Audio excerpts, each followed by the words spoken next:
Tonight on a very special episode of One More Match. Hello, breeders, old breeders, new breeders, everyone. And even hello to Piggy, who decided to just start recording out of fucking nowhere.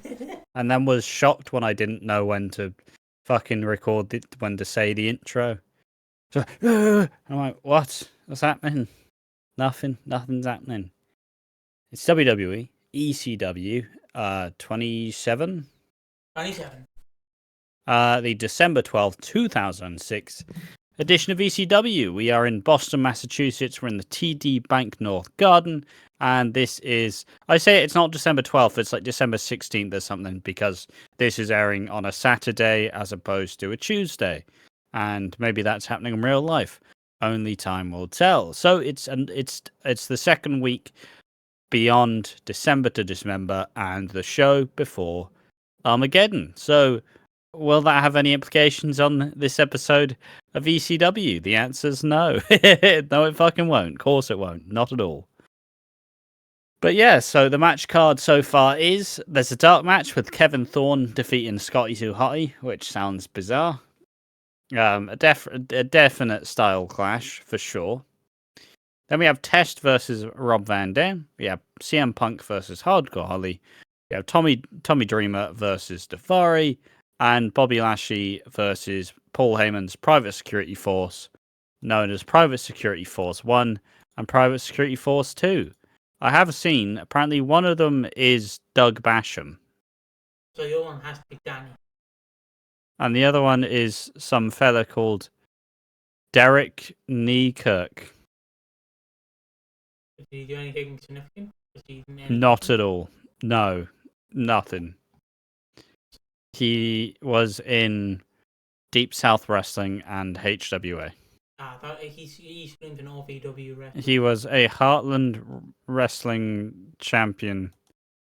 He was a Heartland Wrestling Association HWA tag champion with Chet Jablonski, who sounds like a fucking guy from one of the fucking cop shows. Ah, Jablonski, there's been a murder. Oh, what, Jablonski? No way. Oh. Fucking, what's going on here? I don't even know how to say his name. Neil Bzizbiak. Fucking hell. He's from New York as well, the mad bastard. Yeah, Derek Neekirk. Apparently they were both released because they were on the juice.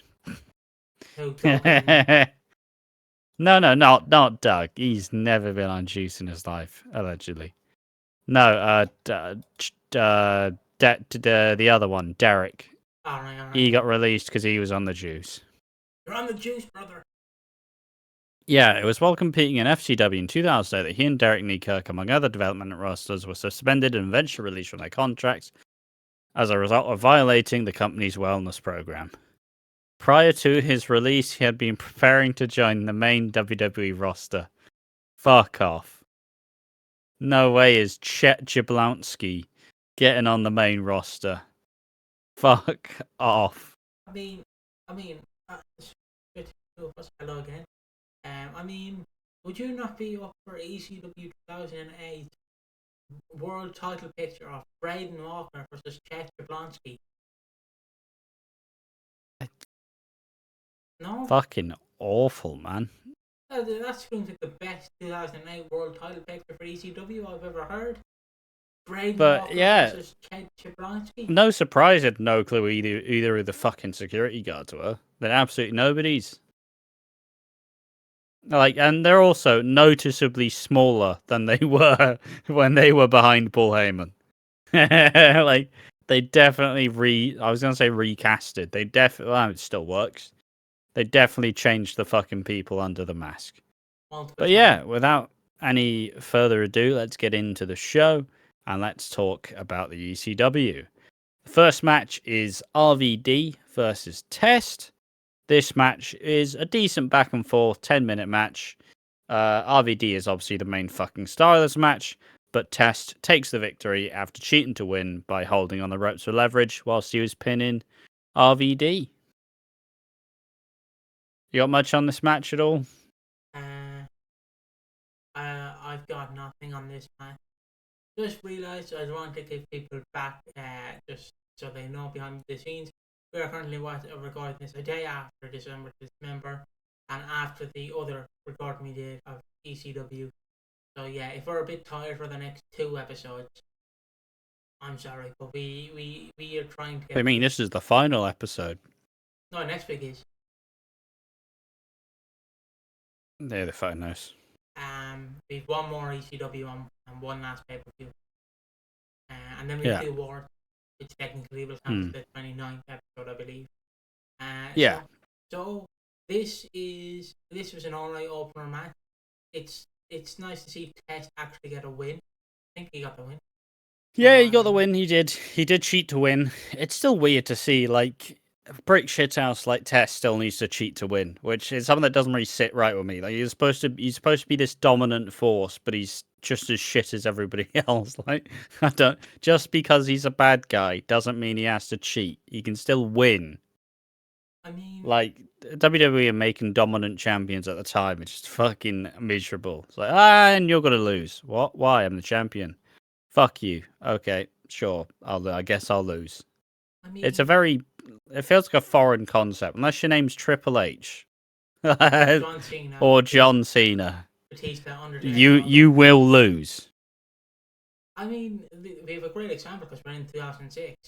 Rey Mysterio won the belt all because Eddie died. And I don't care what people say. It is because Eddie died. Eddie died. No one disputes it. Yeah, and he got the title, and he held the title and lost every match because he was seen as a vanilla midget, even though he's not. He's Rey fucking Mysterio, one of the best luchadors ever. But his knees would probably not say that. His knees definitely gave out. They're on the, what are they on now? They're on the fucking 733rd stem cell knee surgery. Yep, stem cells. I forgot what they were called. I was going to say fetus cells. And I was like, that's not it. But he's on the stem cells. He's doing good. But yeah, he lost basically every world title match except for the pay-per-view until Chavo brains him at American Bash. And this is an alright opener. Ash pointed out a botch Test was supposed to grab the rope, but he went down too quick, so you had to quickly go, grab the middle rope. And it looked a bit less impressive than the top rope because he's tall, he can reach that rope. I can't. So yeah, that's great. Next match, please. Yeah, the next match is the. But yeah, like I said, Test is probably. I mean, if he's beaten RVD, he's likely going to be involved in the title picture, considering Lashley's a face. So he needs a new heel challenger to face at the next pay-per-view that ECW are on. The Rumble? Probably the Rumble, but I if I could guess, maybe New Year's resolution. But probably the Rumble. I definitely know this is going to be such a weird fact because no one gives a shit about it. But the only reason like all your facts. Yeah, exactly. Only I care about them. But I know Bobby Lashley doesn't enter the 07 Rumble because at the time they were treating it like the NXT Championship, where it's a third prize.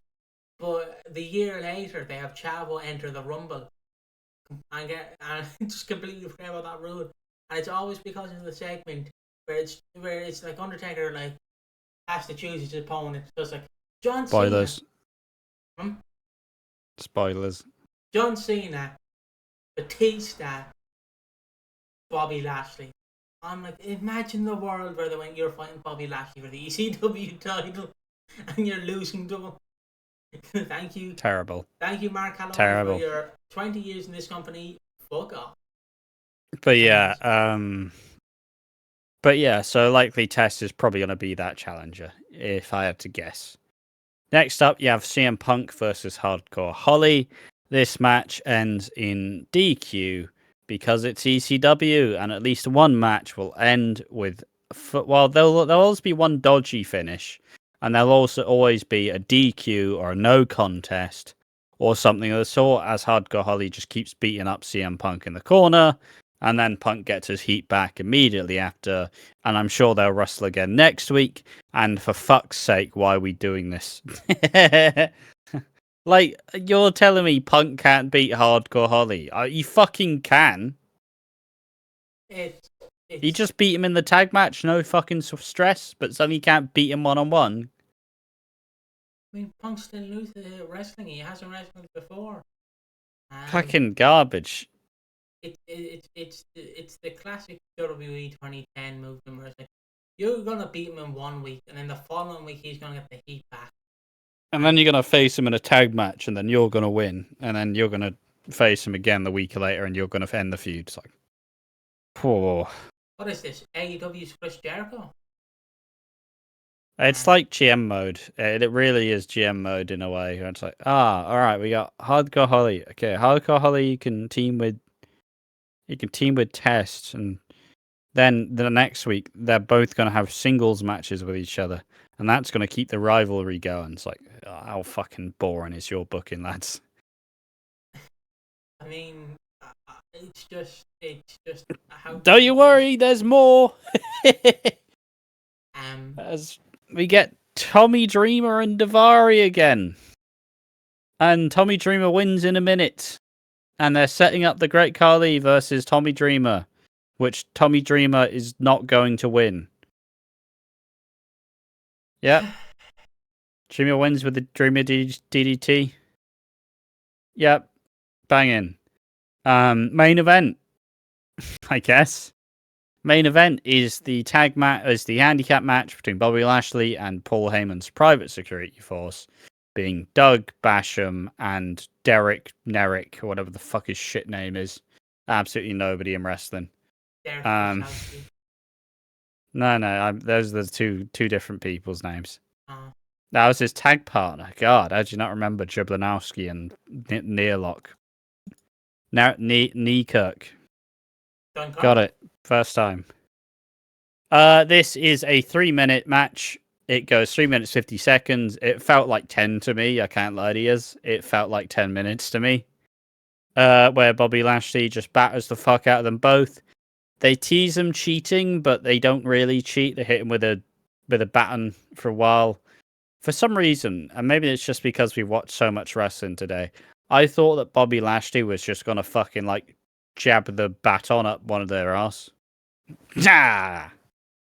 How about that? Cha-cha-cha-cha! Smash!